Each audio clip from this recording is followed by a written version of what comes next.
There are very few movies that capture the raw, the devastating reality of war like The Grave of the Fireflies. It's a story that is heart-wrenching and that will make you question, why the heck is the world so horrible and cruel? Given the current circumstances of the world right now, people are experiencing this in a very real way.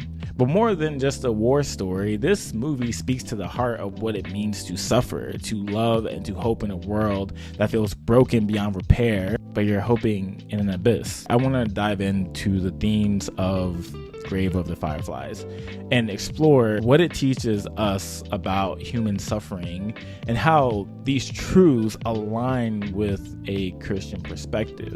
Grave of the Fireflies is set in 1945 in the final months of World War II, where the US started firebombing campaign on different Japanese cities.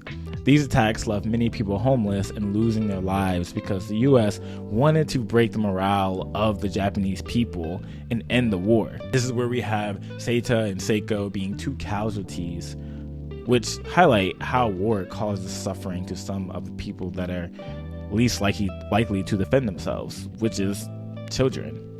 We see Seita and Setsuko lose everything, their mother, their home, their sense of security, all because of a war they had no control over. This kind of suffering feels all too real, not just for them, but for us as well, because it reminds us of the brokenness of the world we live in. Suffering is a universal experience because we live in a world devastated by sin. Grave of the Fireflies forces us to confront this reality because it brings us face to face before stuff like this does in the world.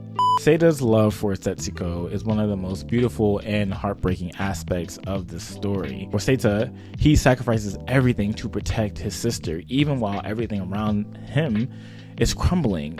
As he loves her, his efforts aren't enough. His pride, his youth, and his inability to ask for help ultimately lead to their tragedy.